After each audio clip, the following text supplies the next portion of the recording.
All right, ping pong. Good weekend, everybody. Welcome to the episode of Geeks at Sea, where every time I do this show, I always fumble the startup in some weird way, and I'm already doing it already. um, eh, Joining here, my name is Jared. If it's your first time here, this is a on again, off again show where I just pull random geeks from within Southeast Asia, and we just go on a little bit about our lives and the successes and failures that we have. Joining me here today is Jared Lee from Grim Films. Um, Hello. yeah. Oh God. I I've always had this thing where whenever we start, my brain freezes up, and it's always a hub. Like I think a lot of hosts, what they'll do is they'll have like very carefully crafted introductions for their guests and all that. And Right. I always felt like that was always kind of um, sort of counterintuitive for what these segments are supposed to be, because these lives are always intended to be like, sort of off the cuff and, sincere and raw kind of thing, Yeah. So rather than to do this, uh, uh, Jared, I'm going to ask you for a quick introduction after this. But before I begin, for those who are not familiar with this show, once again, like before I start, I always have three quick disclaimers. I just want to put this out here first. Number one, please remember, because we're doing this live, a lot of this is going to be right off the top of our heads. We're going to get some things wrong. We are not reliable narrators of our own lives. So please double check anything that sounds fishy from us. Don't take everything that we say as truth or fact, because we're probably going to misremember some stuff. That's number one. Number two, any story that we tell is our own personal stories. They're not reflective of the people or organizations we might be part of. Using myself as an example, I have worked for Comic Fiesta, for example, so sometimes I may be talking about, some stories from behind the scenes and all that kind of stuff.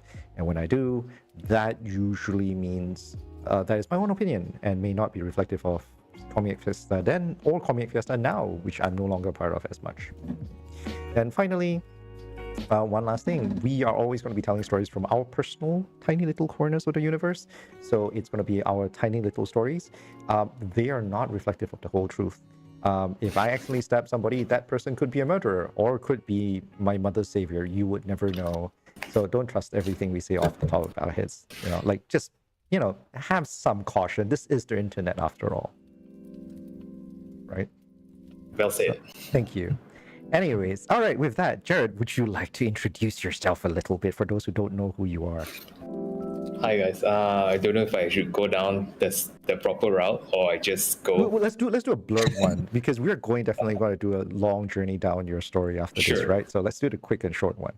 Sure. I'm Jared Lee, and I've been chasing storytelling for the past 14 years more. I think almost 20 years now, if you count before Grim Film. So I run a production house called Grim Film, and here we are today at Geeks at Sea. You are too kind. I need to record that at some point. Like, get everyone who's ever said, like, come on the show, say that out loud for me once. Anyways, okay, so as with the format of the show, we usually go down a long road of nostalgia and all that stuff. So we usually start with one very simple question, Jared. What was your first geekdom? What was your first geeky thing that you really got into? Super tough. Really? Top of my head, it's like Sailor Moon. Really? That was your first one? The one really off the top of your head, like the first spark I in your think head? like the first one that kind of impacted, like I really wanted every merchandise that had Sailor Moon on it. Really? But the first geeky show that I was exposed to by elder cousins and I felt like, wow, was Star Wars. And then there were Ghibli's animation and Voltron and that part of the world. And every 5 p.m. Power Rangers. So I love the list that you have so far, because so like the first thing, the big impact one was Sailor Moon, but like immediately it was a huge pivot over to Star Wars and then Ghibli and stuff. So the range is fascinating. I question myself sometimes. For what it's worth, I know I've never kept score in this show, but I think you are the second person so far in 24 episodes that I've done so far. You're the second person that's mentioned Star Wars as one of Surprising. the first ones. Surprising. Yes. For Geeks at Sea, there's Right. only 2 Star Wars. Okay. Yeah, correct. So a lot of us, for a lot of the guys, a lot of our initial and first influences, right, turns out to be Doraemon actually. Doraemon helped me pass my Bahasa exam. If not for Doraemon, I would have kept failing Malay. Yeah. Fantastic. So, of all of that, you mentioned like Sailor Moon was the one that you got in between, right? Like, so it was really have the biggest impact. So, how did you go from like the initial ones, which was like Star Wars, which was a movie, Voltron, which was what I think at our time this was what like early 90s for you as well? Yeah. Yeah, so early Early 90s. So like where we had like Voltron and a bunch of them. How did that transit? How did sort of your fandom grow along like and transit into Sailor Moon? I think I was exposed to Star Wars and Voltron when I was in kindergarten. Oh. And then Standard 1 when I was 7. There was Doraemon, there's Sailor Moon, there's Cybercops, if you remember. There's nice. all these Sentai things that showed during 5 p.m. when we were kids. And I think the color, and given the limited source of anime back then, Sailor Moon being like one of the earlier ones, caught my attention. But of course, as a kid, I could tell which Transformer episode was animated by Japanese, because I was so attracted to the style of anime. Right. I looked forward to that specific show, like Victory Leo and Star Saber. But somehow the color of Sailor Moon and the music and the transformation scene, it caught me as a weirdly enough as a young boy, and I didn't get Dragon Ball until I was like 10, I think, and this was only thanks to a auntie in Hong Kong who recorded it on VHS and mailed it back to us. So Goku, Gohan, they all speak Cantonese for the longest time to sweet. me. Yeah, and I couldn't read Chinese, so my comics were all Malay. Oh, I still remember. It's funny that you should mention that because I still remember like my first exposure to Cantonese Dragon Ball, right, was buying Yoho-Hoed VHSs in Pasar Malam also as well. And like when I first heard it the first time, it was like it felt so weird and foreign to me. But to me, it was like, this is the only way Dragon Ball should start. Oh god. So it was weird when I heard the Japanese one. Fascinating. So that means even through your time, like most of your exposure came from TV, then if that's the case, like not comics, not printed and stuff like that, mostly from TV? Printed for sure, the Malay comics that were limited. I had Dragon Quest, I had Dragon Ball later on, like Slam Dunk, Conan, Hunter x Hunter, One Piece all came along later on. Okay. Fascinating bit of trivia, by the way. Did you know that Dragon Quest is not known as Dragon Quest in like anywhere else? Oh. Yeah. Like the specific Dragon Quest that we know, the one that we grew up that came out around Dragon Ball, that kind of thing, right? Is not known as Dragon Quest anywhere else. It's only known Dragon Quest specifically, because we know it as Dragon Quest, but in the Malay translation was Mystery Naga, right? Yes. But it's very cute because everywhere else, it's more known, I think that's the right choice of words, more known as Dino Daiboken, which is Dai's Grand Adventure. Yeah, but it is under the Dragon Quest umbrella, right? Yeah. It is very strange because when you look for Dragon Quest, that's never the first image you see. You see Akira Toriyama's works more than anything else. And you had to be very specific to look for Dino Daiboken to be able to find the Mystery Naga that we know, the Dragon Quest that we know. Yeah. That was so good though. Yeah, it was. It's a bit sad though. I did follow the artist's work after that. He went on to do Beat Vandal Buster. And I don't think the comic finished though. It came out. It only comes out I think once a month now. I don't even know where it is right now at this point. Yeah, I mean same with Yu Yu Hakusho and then Hunter x Hunter, and then he just Well, to be fair, his is actually a health problem. You know the story, right? yeah, Yeah. and yeah, he married like Sailor Moon artist. Yeah. Everyone who has ever mentioned Hunter x Hunter on this show has always brought that up as a fact. It's more or less like if you're into Hunter x Hunter, you know that it's a fact. I'm just curious which Gon and which Killua she drew. Do you know that there's stories? I don't know how verified this is, by the way. But it's that there are some he's actively authorized his wife to draw for him in event that he actually has his health deteriorates at any given time, where he cannot actually draw. Yeah. So yeah, it's fascinating how that relationship turned. Well, okay, so moving on. So Sailor Moon was around when you were much younger as well, right? Much younger. Yeah. So moving forward from there, what were the other inspirations growing up for you then? Because going from Sailor Moon to what your later works like Horologist and everything else. Oh god, my tongue is killing me today. Horologist and all that. It's such a massive jump, right? I would have assumed that Junji Ito would have been somewhere in between. Junji Ito was there, but he was never I want to make things like that, But it was oh, this is fun. What really reeled me in and made me feel like I need to worship this guy is Kurosawa. So Really? when I first found 20th Century Boys, I was just like, what the heck? This is god tier shit. How do you get exposed to Naoki Urasawa sensei's work? It's a pirate online situation. Yeah, alas. Yeah. So I've had this conversation with a number of people before, because Malaysians, we are Malaysians here. The sad truth was that distribution of these content was not wide. There's no way you can get this thing legally in Malaysia. No way. Right? You can't find it, yeah. Right. It wasn't until much later you'll be able to find it.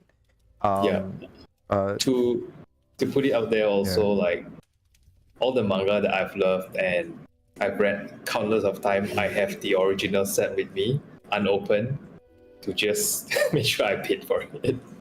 Yeah. That's the way, man.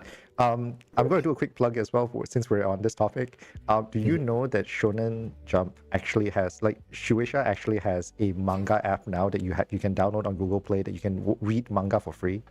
That allows you to read officially licensed manga for free. Yes, sir. Yeah. So yes, I should probably put a link every time I mention this in the description, but I will probably do it later. Yeah.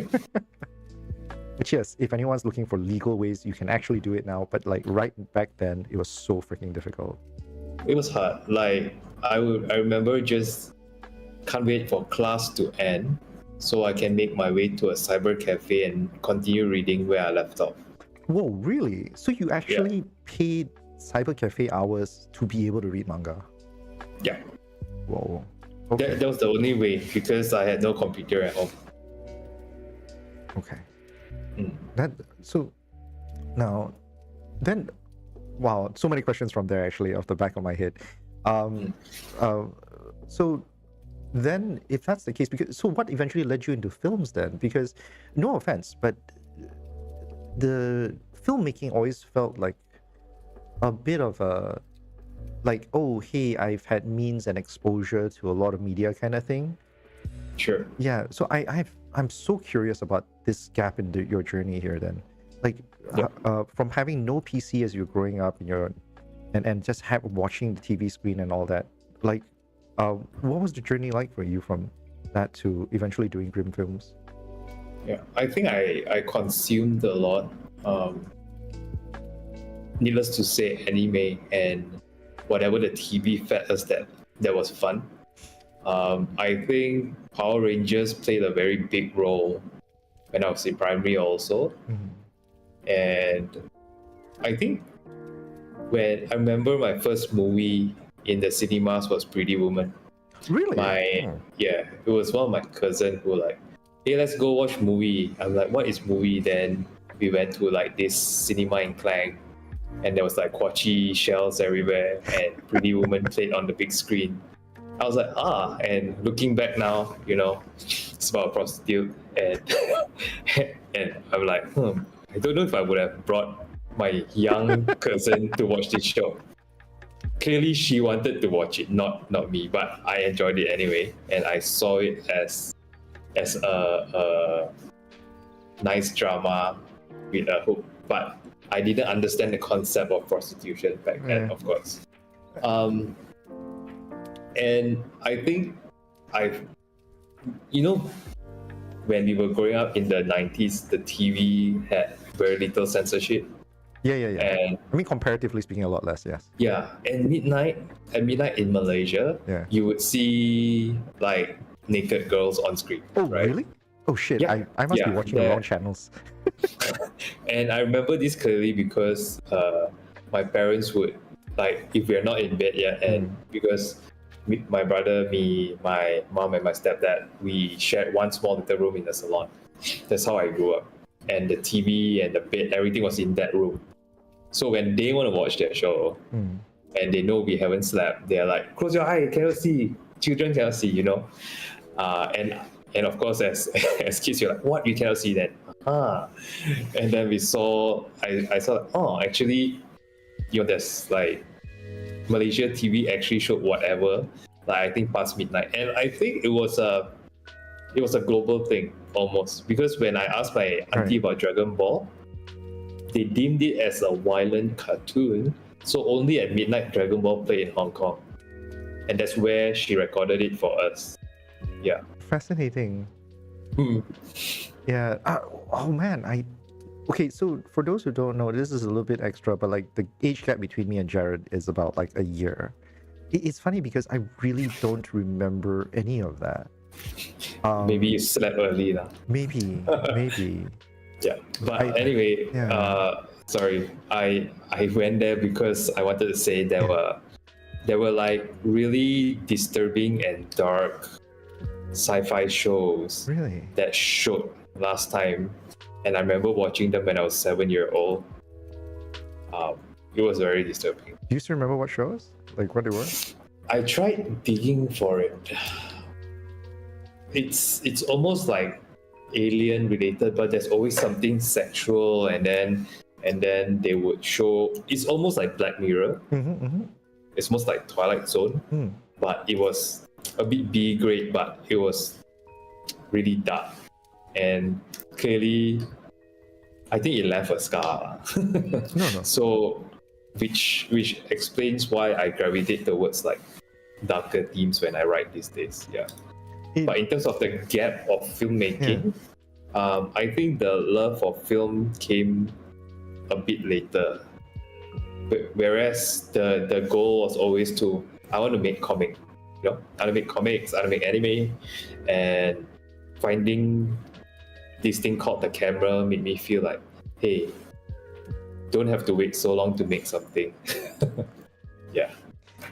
And so in your headspace, that's like, oh yeah, if I can capture it on camera, it's like it's just that much faster. Is that?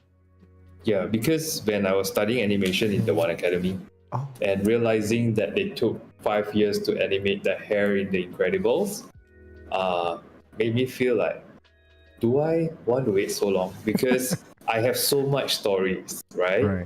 And if I waited 5 years to make hair, by that time I will have 100 stories, and I won't get to make all of them. So I felt lost. After that, I moved on to study journalism.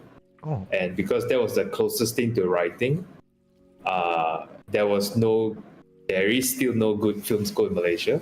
Very controversial statement, but I'm putting it out there. And I'll come back to you on that one. We couldn't afford going somewhere else to study at that time, so mass comm journalism just was the next best route that I could do. And during then, we were allowed to play with like this really old cameras where you need DV tapes to shoot with, and if you shoot 2 hours, you need to wait 2 hours for it to go in the computer. By the time I graduated, everything I learned became useless, But I found joy in making films starting from there, I guess. Yeah.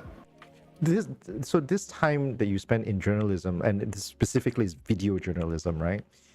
No, it was writing. Oh, it's actually right. Oh, right. So it's written journalism, but even during that, you were exposed to video journalism. There was one fun assignment. They're like, okay, write a script, go out with groups and just film it. Do a segment kind of thing, is it? Yeah. Remember, we had to pitch our stories. Yeah. So during this time, this was like what, early 2000s? That would be roughly, just to early time 2000s. just to date us a little bit, I suppose. Yep, early 2000s for sure. Man, time really flies. Funny thing, I don't know whether you know this about me as well. I also graduated from the One Academy, also in animation. Well done. I had friends, in fact, from the One Academy when I was sharing the fact that like we were doing this segment. I don't know how many of them actually know that you graduated from the One as well. So fun fact is I did not graduate, but I went. Yeah. Well, how long did you stay? I was there for 1.5 years. After the first sem of animation, I decided I want to write more. So I dropped out and I went. I dropped out and then I was a hairstylist for 1 year. And then I went for journalism. Because the mother wanted me to try. I suppose I should ask then, like, were there no creative writing routes that you felt like was worth looking into in Malaysia? You could call me young and ignorant, or rather I asked around and there was no leads.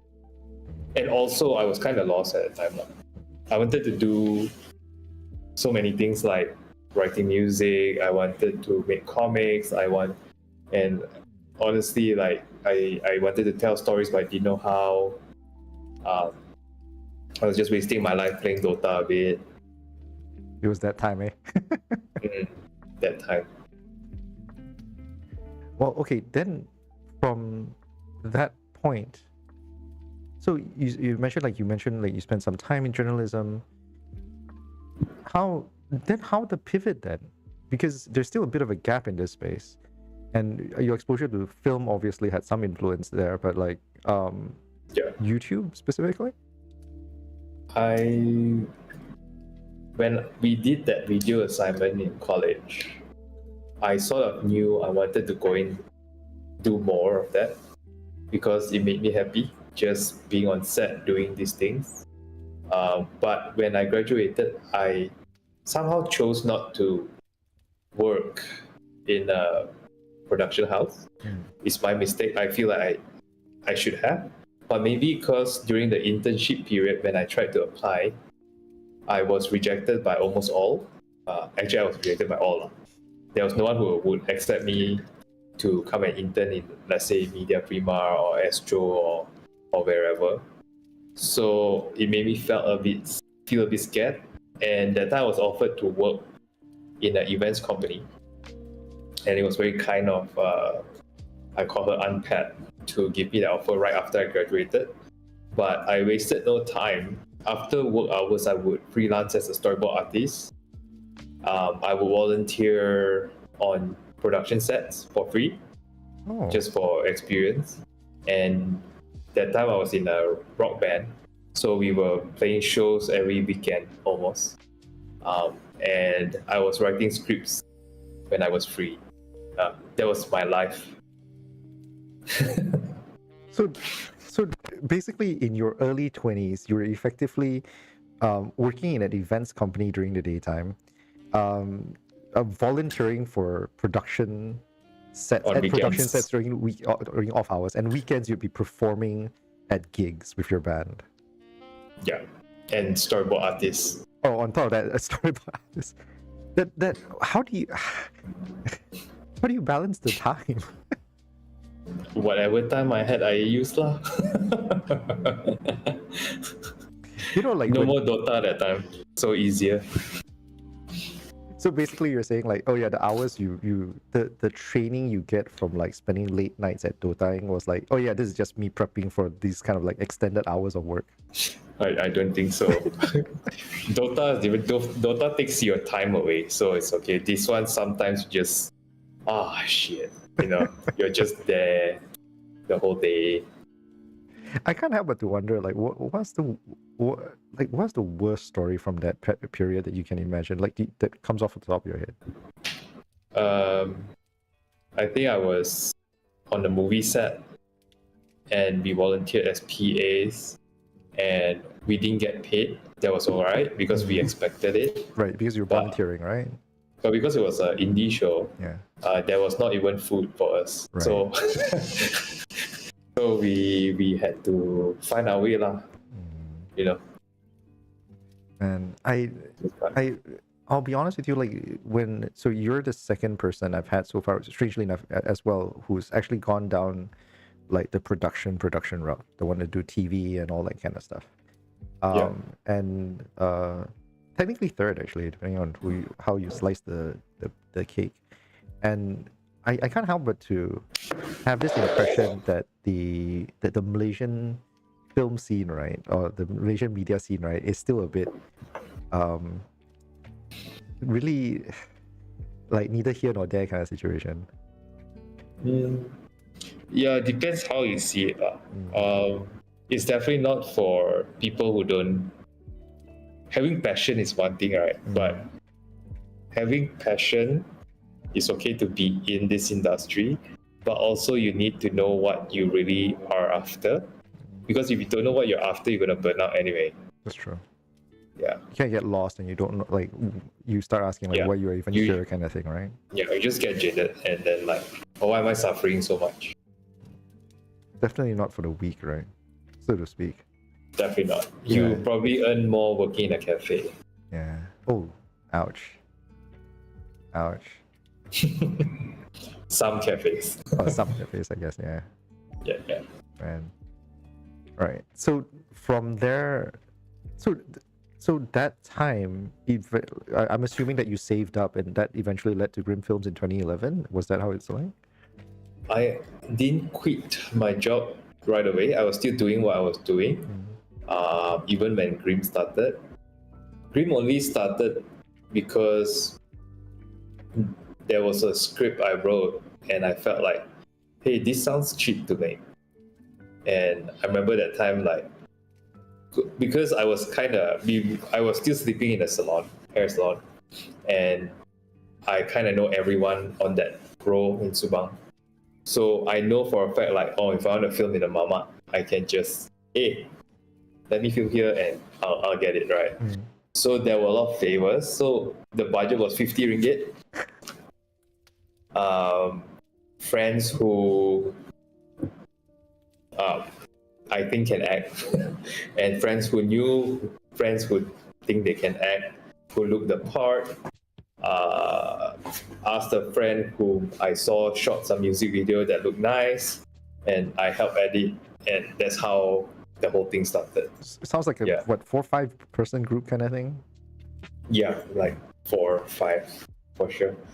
A lot of DIY rigs. We put powder on the table, put a camera on the textbook, drag it over, then you got a nice slider shot.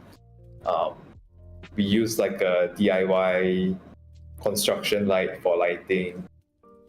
And we just did, right? And there was like this cemetery scene where we couldn't go to a cemetery, so we took a tile from a shop that was renovating, and we just laser some name on it. And then we shot a close-up, and we got him to act on the football field opposite the salon. And aunties were staring at us, but it turned out okay. Okay, I have to ask then, like, is this still available? Like, what is the story here? What was the story that inspired you to go like, yeah, totally, I'm going to drag a few friends and like ask for a bunch of favors to just pull this together? Yeah, I think when I wrote the script, besides it feeling like it can be done for cheap. I felt like there was an emotion in there that I felt while writing. Right. So I was quite adamant, like, hey, let's just try to make this, you know. And it's still on YouTube, right? It's called The Long Distance Relationship. You can check it out. Right. I'm gonna definitely dig it up and like I need to put a note somewhere and I'm digging it up and I'm gonna put a link in the description as well. Yeah, for anyone who's gonna be looking for it. Yeah, and the funny thing is because the cast don't look Malaysian, for the longest time we were thought to be a Filipino channel because they look Filipino. And honestly, when you look at the analytics, we had a lot of views from Philippines. When the actor he went to Philippines, he was brought into radio station for interviews and stuff. Pretty cool. Man, God, that's fascinating. So that was your and the music's from the band lah. From your So band everything's specifically. sorted. Yeah, from my band. Yeah, everything is sorted. Oh God, oh God, I think I want to ask before this gets lost in the reads, but like, what Sure. happened to the band after that? Like, because I assumed you're not playing for it anymore. I assume, but if you are, I'm very curious as well. I think we were very active throughout. It was formed in college, right? Right. And after college, when everyone started work, everyone got busy, and we sort of just, okay lah, let's just call it a day. But we ended it with a very big show. We actually opened for All American Rejects in Sepang. Oh shit! Fight for Fighting was on that stage too. I remember them coming up to us and giving us some compliments. I thought that was pretty cool. Damn. Yeah, and there were plans for us to tour Japan and Indonesia and Philippines, doing the Southeast Asia region, but I think things got busy and everyone had like their own life to live, so we just called it a day lah. Yeah. Man, are there any videos of it up? Like, what is the name of your band? What was the name of your band? The name is Once Upon a Time There Was a Sausage Named Bob. Do you think anyone can still find videos of you guys performing? For sure, but probably very bad videos. Shaky cam all the way. Yeah, we have like a whole album online that's downloadable for free actually. Oh, shites. Yeah. Well, okay, plenty to Google after this then, if that's the Yeah. case. I'm definitely adding that to the description as well. We did come back together in 2022 to write one song for a TV series we produced for Astro. Yeah. And that's on Spotify. Oh God. So I'm gonna call it what it is. Like, this is probably one of the first shows where I will have to like Google a shit ton of stuff after the segment just to populate the description later. Man. And you said you didn't have anything to link. Anyway, let's come back to the films then.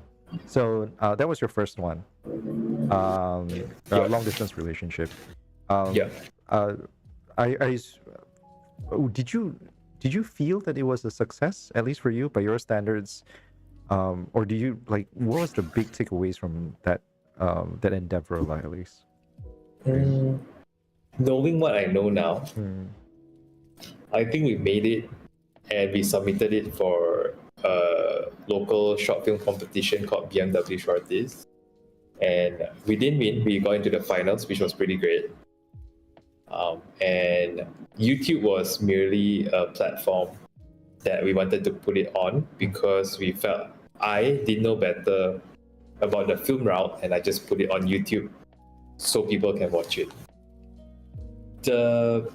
But if you're really pursuing film, I think there's no wrong if you put it on YouTube or you choose to go the festival route. But I would rather if a young filmmaker look into the festival route first and then put it on YouTube, because once it's on YouTube, it's considered global screening. And without the global premiere, some festivals, actually the big boys, they won't want your film. So the festival knowledge was not there because I didn't go to film school and because I was ignorant and I didn't study it. Yeah. So it could have been very different if I knew how to play my cards right. But again, if I didn't put it on YouTube, I don't think I'll be here chasing after something the way I'm chasing it now. Yeah. We are the sum of our experiences after all, right? Yeah. Yeah. But I mean, so back then for you, yes, there's definitely like some tinge of looking back and all that stuff. But for you then, like, was the response satisfying for you? It was very good. It was almost surprising because I remember I was at still doing my events job, Right.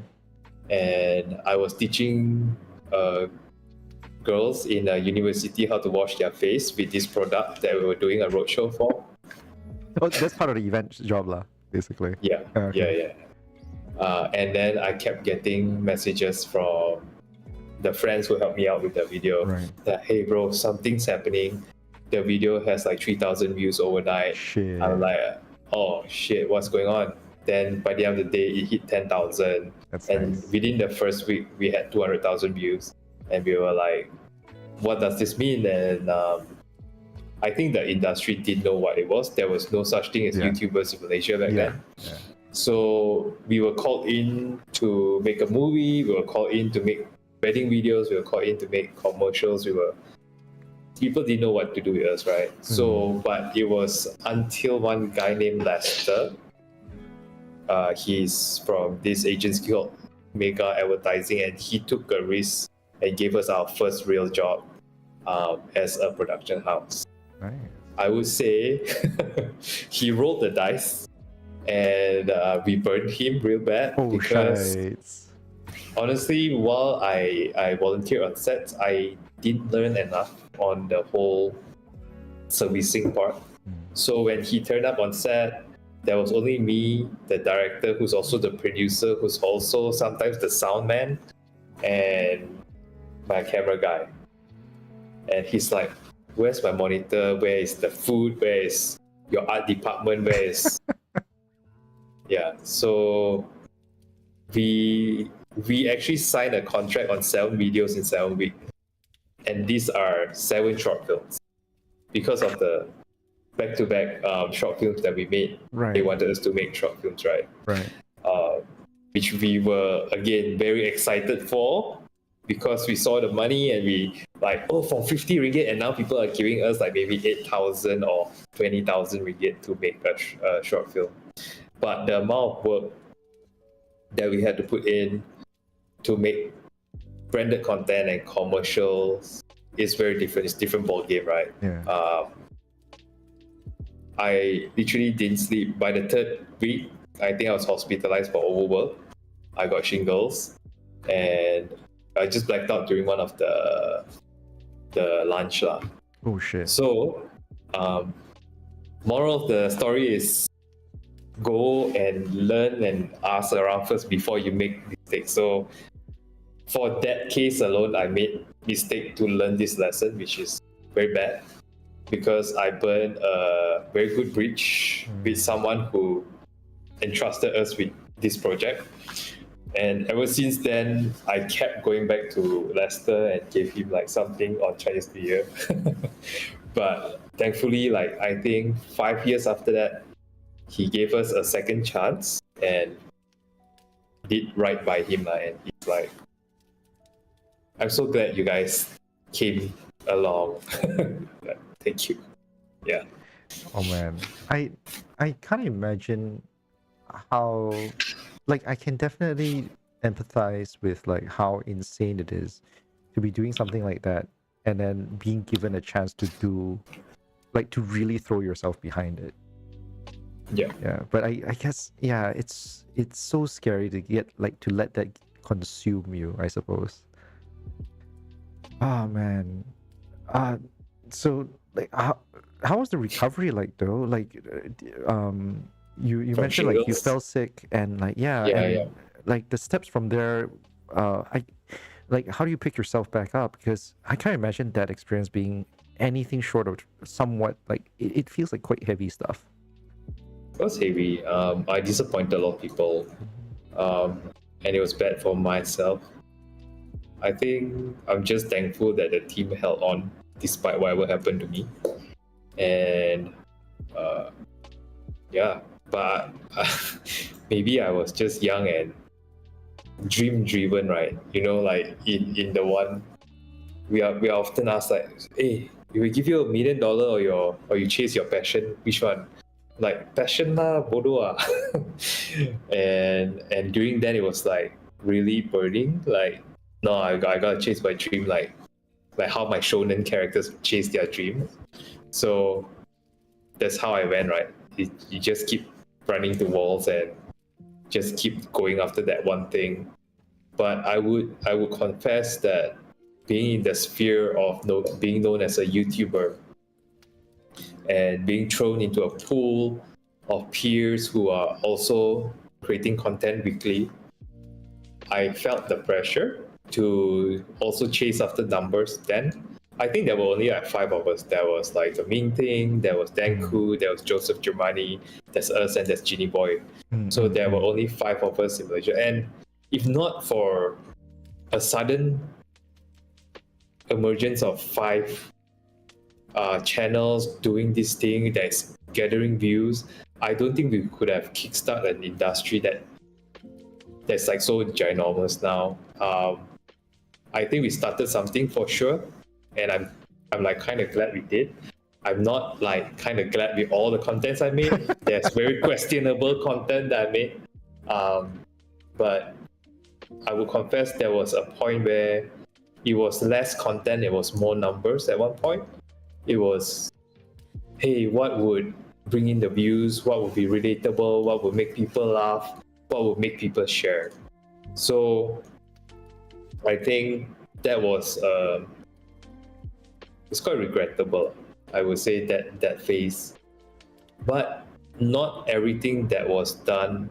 At least there were takeaways from it, lah. Yeah. Was this transition that you're speaking of, right? Like this is like what I think it would be early 2010s. It sounds like more or less. Yeah. So Green Film started 2011. Right, and we made short films throughout till I would say late 2012. Right. And then 2013 we started uploading comedy skits, vlogs, and stuff. And we did it like weekly, just to chase numbers and just try to play around with the channel. Yeah, so we just uploaded everything that we could upload. There were no guidance back then. There was no like consistency and of course blah blah blah. Yeah.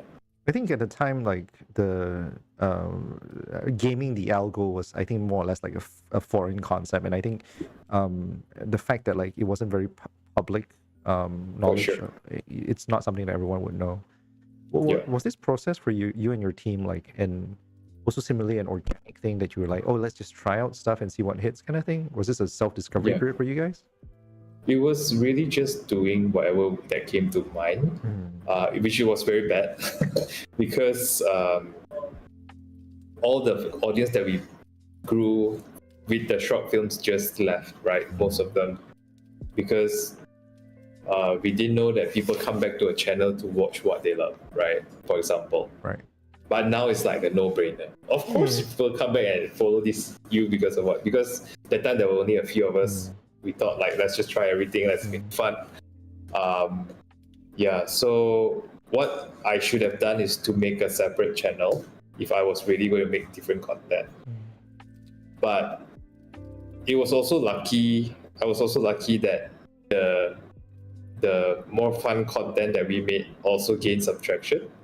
So not all is lost, and that kind of helped with the journey, lah. Yeah. I can't help but to like keep thinking about how like people who want to start now, including people like me who are still like trying to figure out what I'm trying to do with this channel as well. Yeah. Right? Like we have it so comparatively easier because the information is out front right now. You know, you can find you spend like a day or two you can probably find channels who are very specifically dedicated to telling you how to game the system. Yeah. Compare that to like back when you started off. Oh, I God. would say you guys, the guys who start now, have it harder because everyone knows everything. That's fair. Yeah, and there are so many now Right. compared to back then, right? Right. But it's still not impossible. I've seen friends who just started and now they are actually growing their subscriber base and their followers. Quite not that hard also. You just need to be consistent. I think the algo just love consistency, and once you hit your one viral video, you're good. Yeah. It's like that one big break kind of situation, isn't it? Mm-mm. But of course, a friend who just started like an entrepreneurial podcast only like 3-4 months back. I think they just hit their 3,000 subscribers. Nice. Pretty good. Yeah. Funnily enough, I still owe them a session. Yeah. Funnily enough, by the way, it's funny that you should mention that, and this is going to be a massive segue on my part. But like they hit my radar, and I know which one is it. And the problem is I can't recall the name of the channel off the top of my head. Right. I know it's an entrepreneurial one, but like it's funny that it's funny that it's called an entrepreneurial one because like there are some topics that they cover. I felt like it was like really trying to stretch the definition of what their channel should be about. I'm very openly a variety one, so that's a different thing. But the point I'm trying to get at was like the reason why they hit my radar was like I think one of the first people they got on was Nerf. Yeah, I was there with him. Oh, really? Yeah, and they actually recorded my part, but there was something wrong with the file, so that's why I have to go back. Oh, shit. Yeah, well, anyways, yeah, so I remember like that showed up and I was like, hey, cool. I was poking Nerf and I was like, when are we doing our follow-up? So I had one with Nerf a long time ago and we were talking about Kefkel specifically at the time. Because I think there was I think a year ago there was around Kefkel and I wanted to do something that's just really promoting Kefkel, and at least have some people talk about Kefkel in a way that I think most people wouldn't be thinking about it too much. Yeah, because Comic Fiesta, a lot of people talk about, right? Like everyone has it, but not enough people talk. Yeah. Surprisingly, it's still kept from the normies because when I bring it up, they're still like, huh, what is Comic Fiesta? Yeah. You mean Comic Fiesta itself?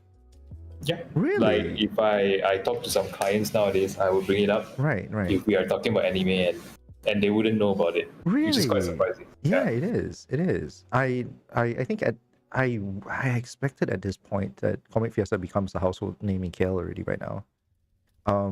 Half of the time here in Singapore, I would mention it from time to time. And at least in Singapore, anyone who's into the anime scene, like you're not just a passing fanboy kind of thing. Like you're really into the anime scene, as long as you watch anime actively and you are looking out for conventions, there is a 60-70% chance that you would probably know what Comic Fiesta is. Yeah, hard to find. Yeah, it's a very weird and interesting statistic actually. The disparity is fascinating sometimes.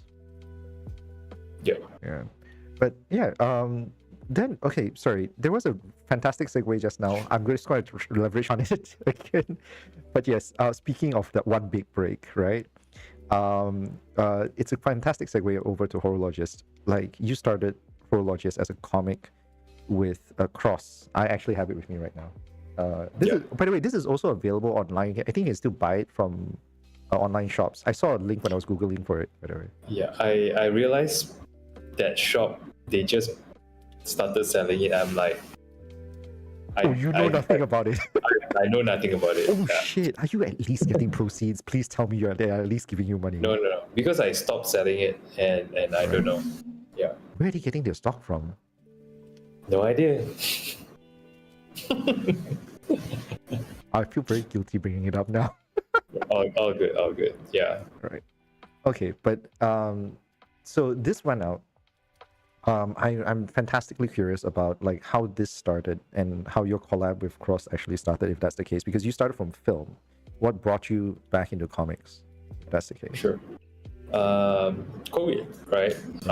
During COVID, production stopped, couldn't go anywhere, and while there's a lot of financial stress because I have to pay the team, we almost closed down during COVID. Uh, I just thought to myself like, hey, it's not like I can do anything now, so why not do some writing? And no one is disturbing me now from being creative, right? And when I asked myself, what have I not done that I've always wanted to do? That's when the comic came about. Like, of course, it's manga, right?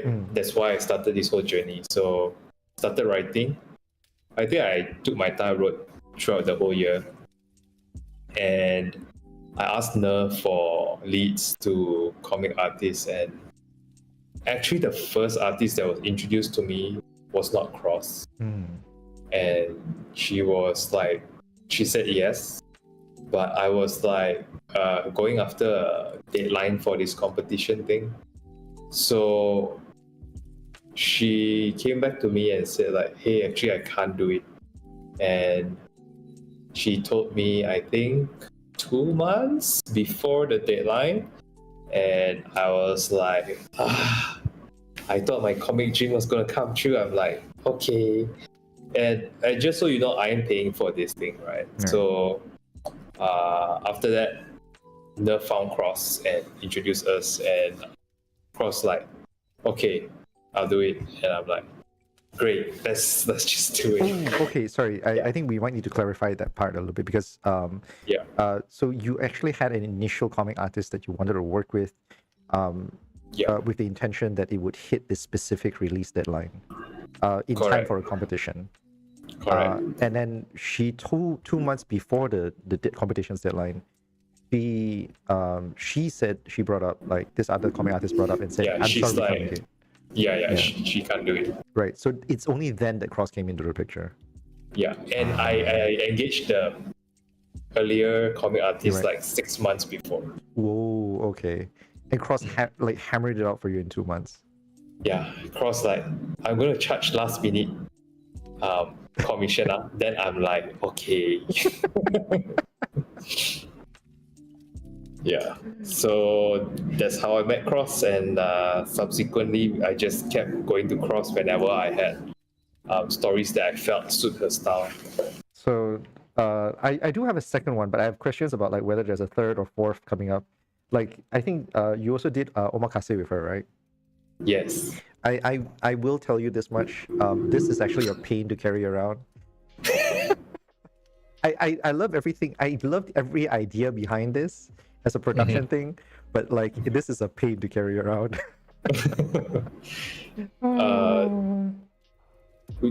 Do you prefer, if you had to choose one, which one?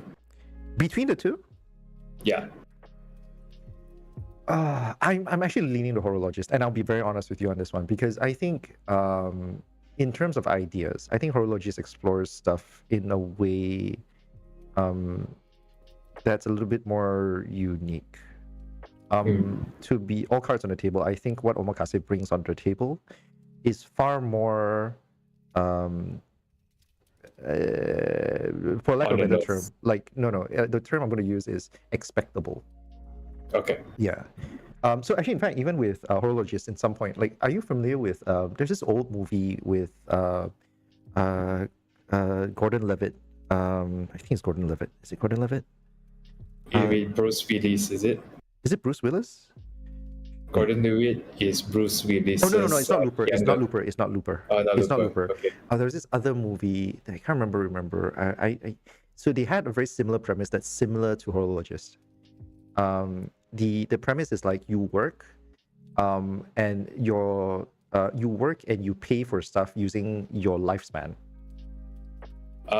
In time. I think that's the one. Thank you. Justin Timberlake. It is. Oh, shiz, man. I am horrible. But yes. But that was definitely the vibe that I was getting from it. I think like the what essentially I would call the sci-fi fantasy spin to it definitely has a nicer ramification. I love the fact that the very idea that the link to what essentially is the bangle is not completely lost at all. You know, like the Yeah. fact that if you weren't thinking about it, you were like, oh wait, I didn't see this coming, kind of thing, you know. So everything about Horologist was very much like, oh yeah, there's this setup with the kindly old man. You think it's going to go one way, we're going to take it another way. You know, we're going to take a small spin to this.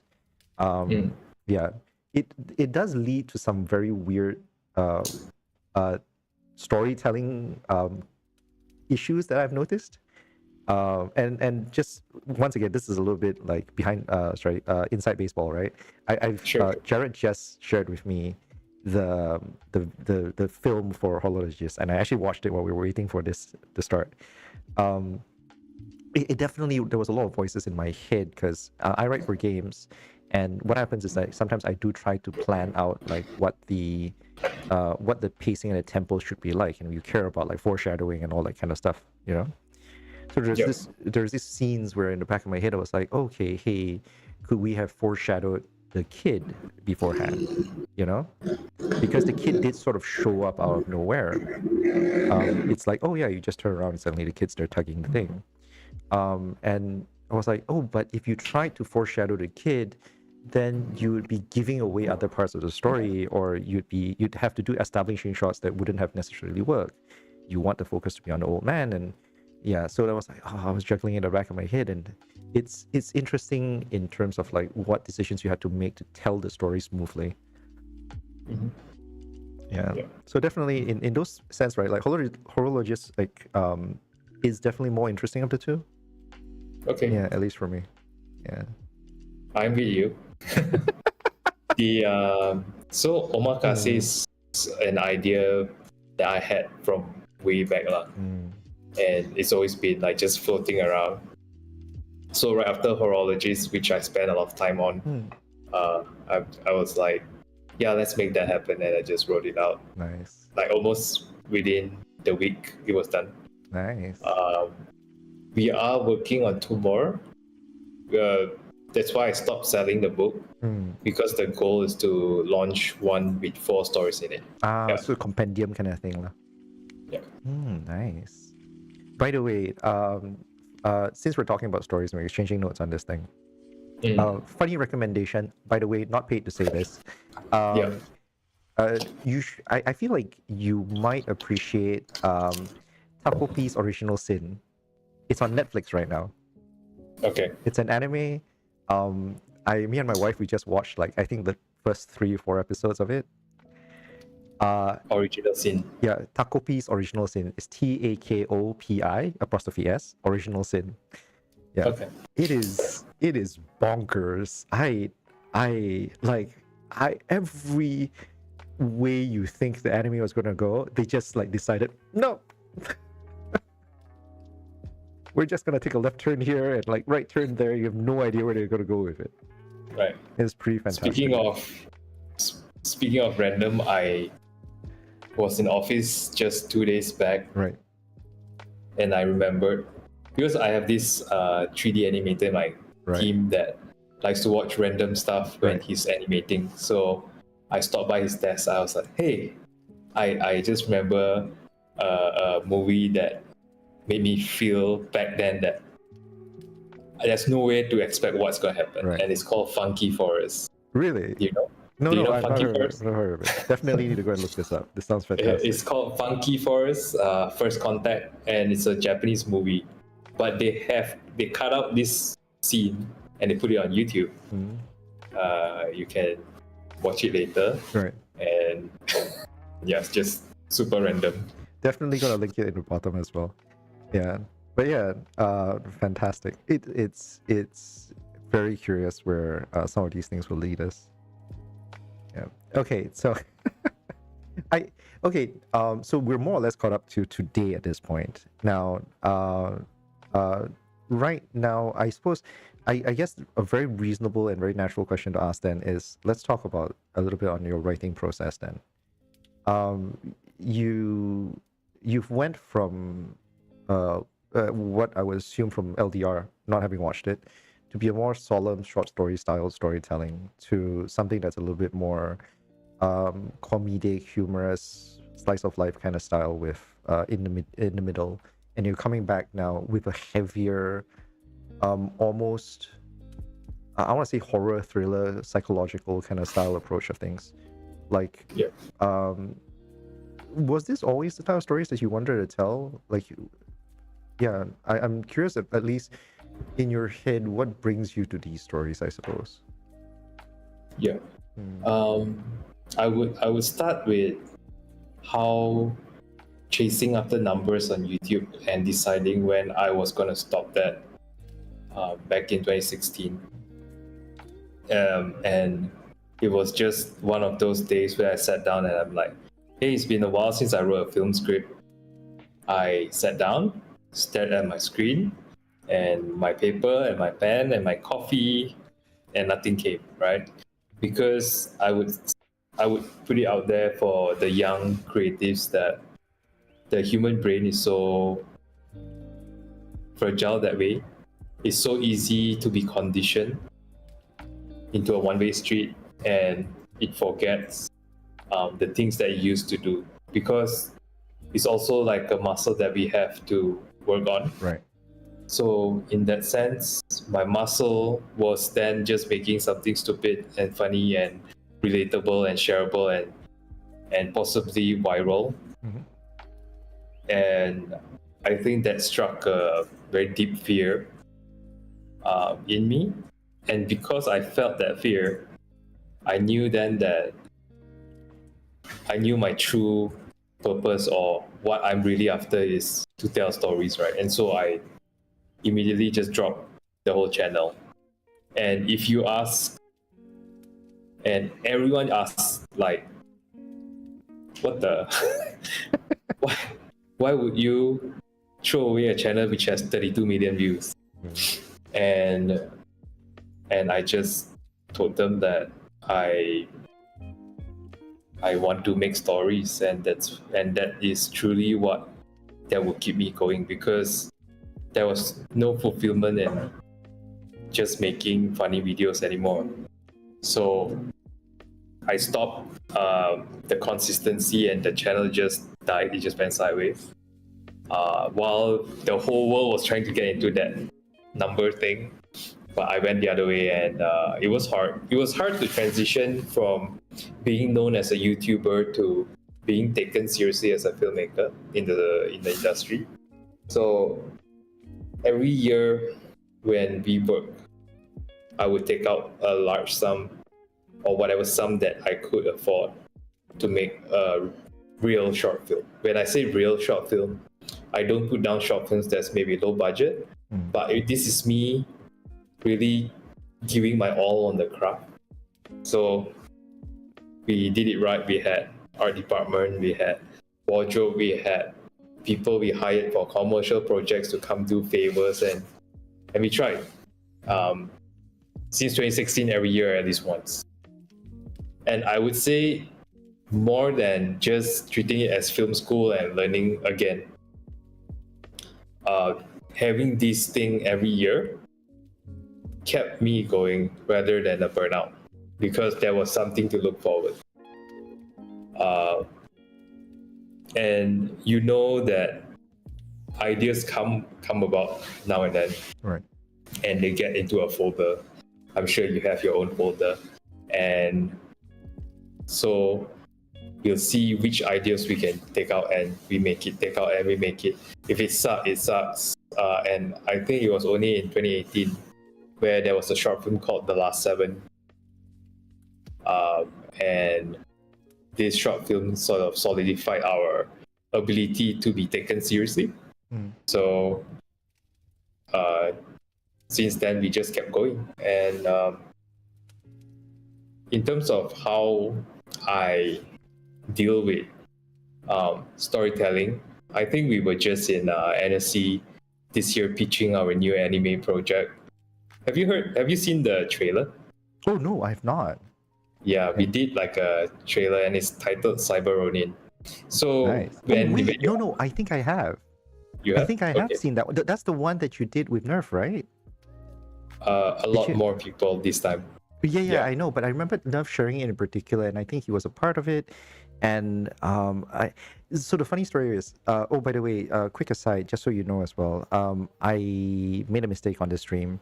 For those who are eagle-eyed, you would notice that I actually just changed Jared's name on the post, because what happened was that I actually left my previous guest's name on for like at least like an hour, and I really am sorry about this, Jared. I'm not going to take it down. This is an honest mistake on my part. I'm going to call myself and own that one, but I just changed it, just so you know. But yes, talking about Cyberonian, I checked it out. It looks really good, and it's funny that you should bring it out, because what happened was that I remember I was talking to Nerf about it, because at one point I told him that that I wanted to look into doing a game of my own. I wanted to do a card game, but like very specifically, I wanted to have VN elements of it. So you'd go through a single player experience where you'd be able to experience a story and all that kind of stuff. But what I wanted, and what I specifically wanted with the VN, right, was that I wanted to do these kind of like small animation snips that you would be able to see whenever you played certain cards, you know? Okay. It's like, oh yeah, you play an ultimate card, for example, then you see this kind of like cutscene, and then it's like, shing, and then, you know, that kind of thing. It has a little bit more rhythm to the game and a little bit more excitement, and has a little bit more dynamism, which kind of looks kind of cool. So very specifically, Nerf brought it up as an example and said, hey, this is how much it's going to cost if you wanted this much of thing. And I was like, breathe in, breathe in. I think that project was me knowing that if I was to push past what Horologist was, I needed more people on board, and along with Nerf and his best team.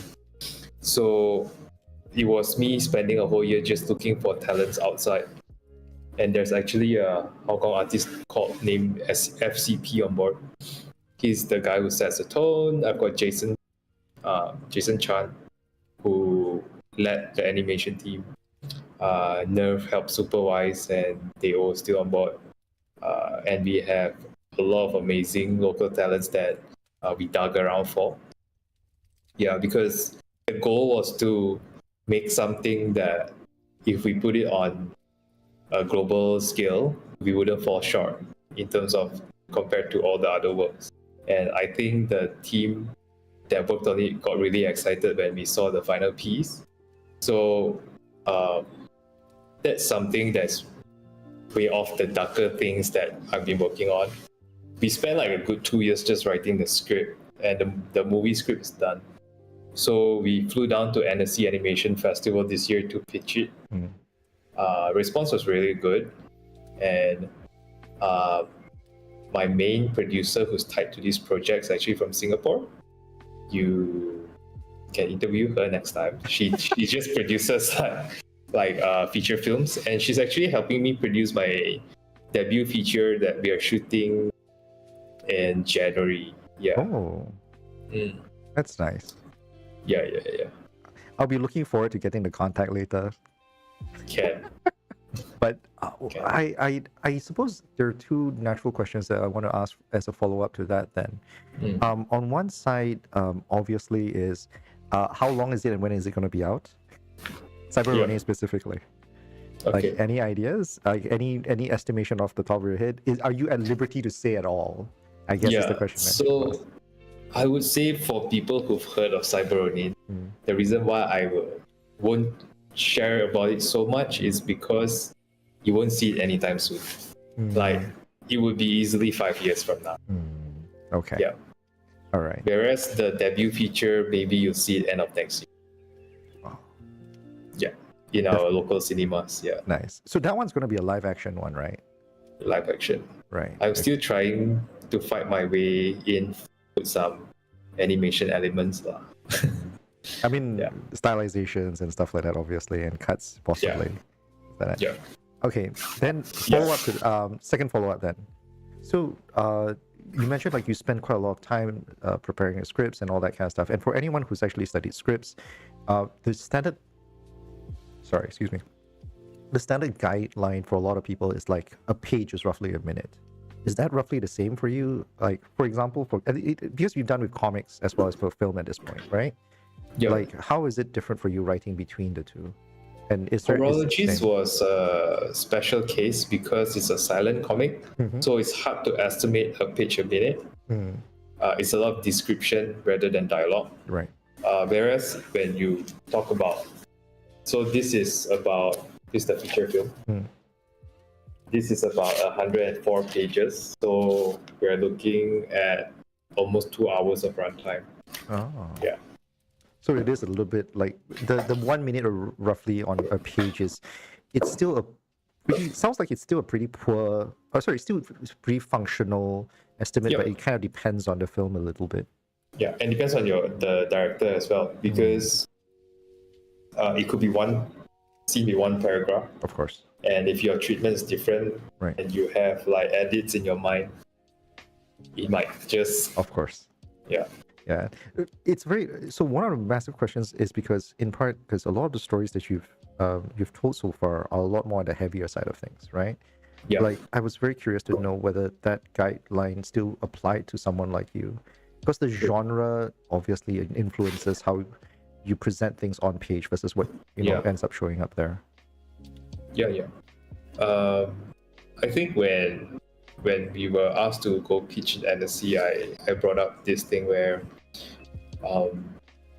when I look at everything that I wrote and created, I find myself gravitating to themes like regret and second chances, because I've got two main points in my life so far. So number one, I grew up with a single mother, and the day she was born, her mother died, right? And back then when these things happen in like especially the rural kampong areas, she's seen as bad luck. So there in the hospital when she was born, her family abandoned her because she was seen as bad luck, and she lost her mother, and she grew up on the streets, right? But despite her circumstances, she didn't go down the dark route. She somehow got her moral compass on. She fought through, and now she's kind of happy, I hope. Yeah, hopefully she has a good son. I think I try my best. And she had it tough, right? And I would say growing up with a parent who tells you these kind of stories constantly, that has ingrained the way I see stories and the way I deal with emotions with my stories. And number two is in 2018 I was diagnosed with cancer, and I remember like the night before the surgery, when the doctor tells you that there's no 100% survival rate when it comes to surgery. So knowing that that may be it, right? I felt so much regret. I felt like, I guess I can't make my movie before I die. And funnily enough, the other regret was, shit, I can't watch the end game. I was like, I can't see how it ends. Like, no way, I was so sad. But more than that, I just told my wife, like, hey, my idea folders are here, my password is this, and this idea you should give to this director that I like, this one you should give it to a friend who I know can make it. So my brain went there. That's how much I wanted to make these ideas. So coming out of that, I wasted no time. I just kept going at it, even though usually when you come out from something like cancer, everyone's like, bro, you gotta rest, you gotta like chill, because stress just don't help this kind of sickness. But I just went at it anyway. And the last thing that I want is to feel that regret that I felt. Yeah. I mean, I can't help. I'm fumbling a bit partially because I don't think I definitely. So once again, a little bit inside baseball. I definitely didn't like me and Jared. We've been sort of tangentially in each other's circles, partially because of Nerf, because of your association with Nerf and all that. but we've never really sat down and really had a true like deep Yamcha session. Like this is probably the longest amount of time we've spent chatting ever. And and like I knew about your cancer journey mostly from social media and all that. And I honestly can't imagine how that's like. Like for me myself, I've lost my dad. He had his own troubles, health troubles mostly, and I can't help but like as you were sharing earlier about your cancer experience and all that, and experience is such a weak word to discuss what I think you were going through. There's no way to really do it justice. I can't help but to imagine how that might be like for my dad as well, because he went into the hospital and he was in the hospital for over a month. I visited him from time to time, and so I went back to visit him when he first went into the hospital. I went back to visit him again later, and just before he died. And the story, at least from what my relatives tell me, is that he waited for me to come back. And yeah, I can't imagine how it's like to have those lingering thoughts and regrets, as you put it, you know? Like, I really hope that he didn't have. And I feel like for anyone who isn't in your position, where, you know, you had like these things you wanted to do, right? Like, I think it's probably harder for them to understand. Yeah, that kind of crazy insistence that you're using to fuel your drive right now. I think everyone would have something that they would feel like regretful about not doing or not achieving or not getting, you know. But I also realized that just having to know what we are after is already a huge blessing, because I have friends who till today ask me, how come you know what you want? That's fair. Yeah, so I shouldn't take it for granted, right? Yeah. I think that is a weirdly true thing for a lot of us, even today. A thing that I used to talk to some people about, especially when we're talking about how do we deal with the issues of society nowadays, right? Is that like we have access to all the information in the world, but we don't have the capacity to process it. You know, we barely know how to contextualize ourselves, let alone the larger world by and large. Yeah. Yeah.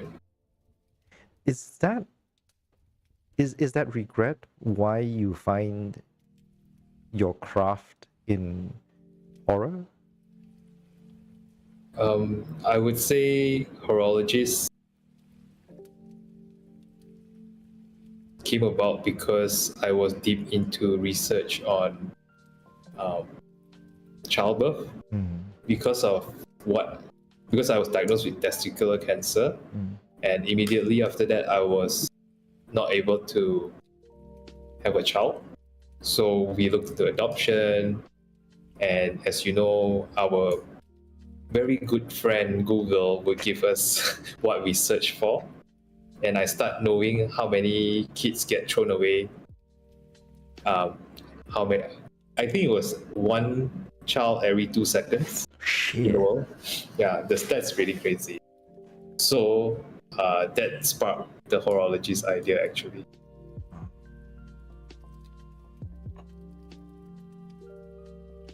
That, I suppose then it would be more fair to say that you draw your inspiration from like just almost anything in your life. So yeah, and I would say like in 2017 when we were invited to pitch at a Disney boot camp, and we won the pitch with a project called The Last Seven, and right after that, when we were celebrating, one of the judges, which was the head of YouTube Red from UK, this lady, she came up to me and she said, "So Jared, what is it about?" And I told her the concept again, right? I thought she was in the room, right? Mm-hmm. And she's like, no, I know the concept. I was one of the judge. It's a cool concept, but what are you trying to say? And I think if not for her, I would have kept writing stuff with no true intent.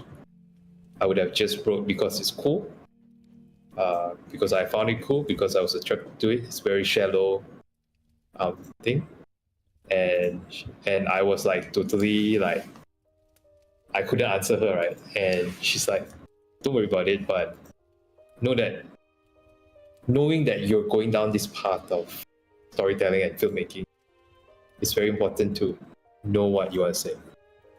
And ever since then, I find my why within the stories that I write. Yeah. So that basically, it's something that you find after, or is it like as a starting point for you, if that's the case? At the starting point. And of course, sometimes we sleep and we wake up and we're like, hey, it's cool if an orange becomes a unicorn. And maybe your social messaging can come later on why this story is important to be made. Yeah. Okay, so it does work a little bit both ways for you as well. Both ways, yeah. Sometimes the ending comes, sometimes it never. I personally do find a similar problem as well. Like, I tend to work from concepts first.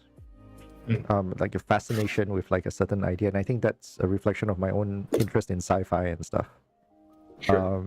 Yeah. By the way, you were talking about like old TV earlier.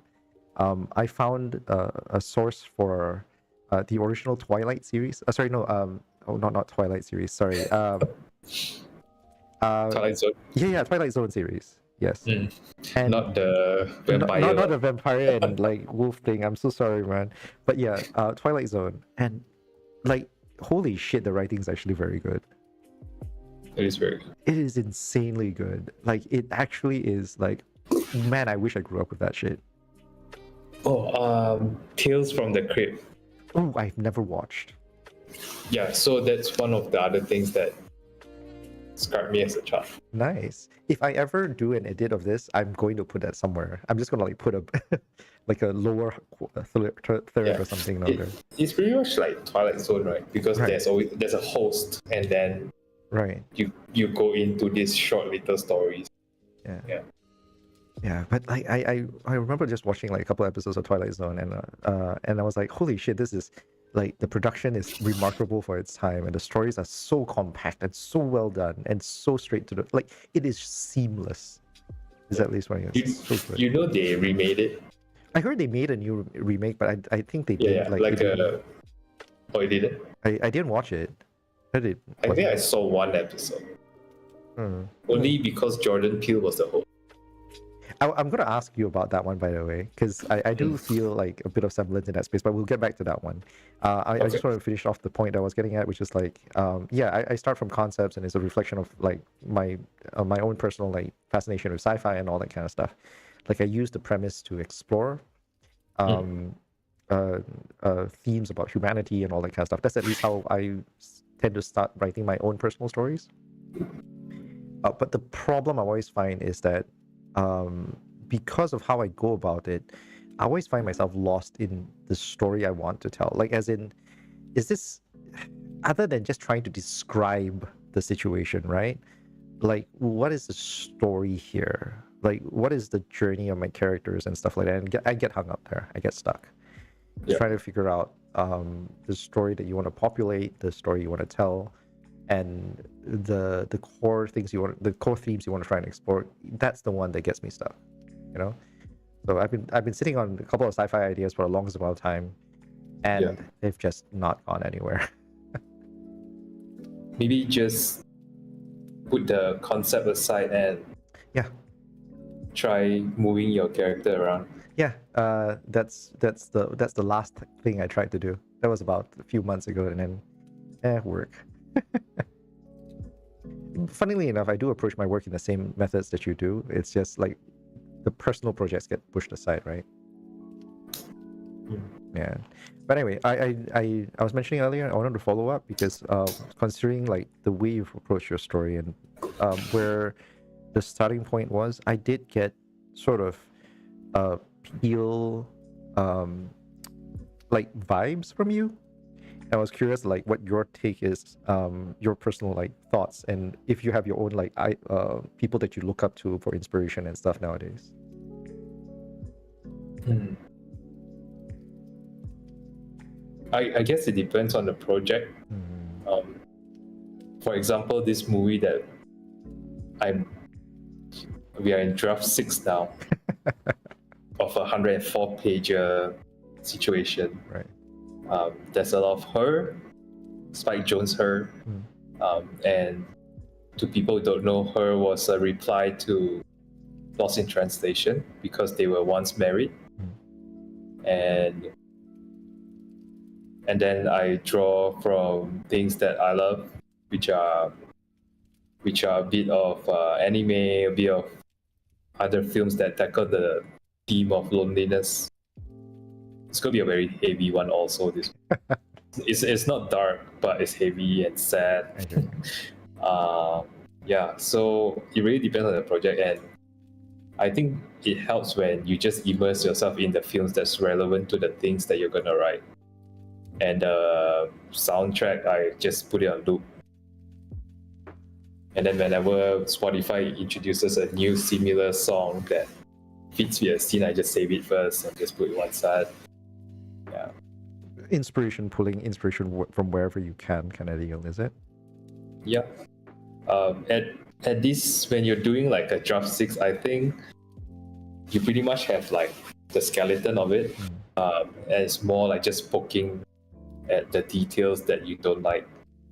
And I've been very blessed with 2 very good creative producers, Shamin and Sam. So they've given really good feedback, and I'm just trying to see how I can make their feedbacks work, because of course, like, they are good feedbacks. They're not like bad client feedbacks which you try to yeah. I want to go a quick one just to go on a lighter note on that one. What's the worst client feedback you've ever received? Contextualize it for me, please, if you can. The worst feedbacks are always feedbacks with no feedbacks, you know what I mean? This sucks. This is very bad, you know? Right. It's more like the way you try to convey the feedback also. I think in a very tough industry such as this, we should learn to be kind, even with the way we converse, even with the way we structure our words to give feedback. And it's not our first date, so it's okay if you be nice, you know, and we are open to swallowing whatever that you want change. Yeah, I'm more for that lah. Yeah. Of course. Relevant tangent. What is your take then on death of the author as a concept? Are you familiar with the idea? No, sir. All right. So basically, I might be explaining this very poorly, by the way, mind you. But death of the author is generally a concept that people do when they are trying to discuss media. And the general idea here is that you separate the author from the work itself, meaning that you assume that the author no longer exists, and you just consume the media as it is, and you do literary or media analysis like purely based on the media itself. So you ignore what the intent was, and then you ignore what the person was. In some cases, like I think a very good example of this and why it kept hitting my radar was like, first it was that whole J.K. Rowling fiasco with how she's dealing with some of these social problems, and then later it hit me very personally when Neil Gaiman came out as a problem. but yes, so and this conversation came about, and I'm very curious what your take is on, especially given that like you clearly take a lot of inspiration from more deeper and more introspective media and all that kind of stuff.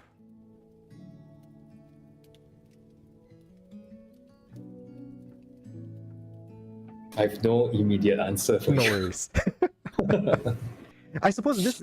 So to be fair, I think everyone goes through this a little bit, and even I myself, it's a branch that I myself hold on to, right?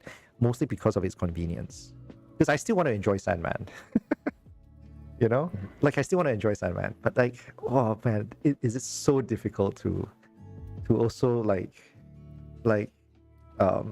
sort of make peace with the idea that monsters can create beautiful art too, you know, that kind of thing.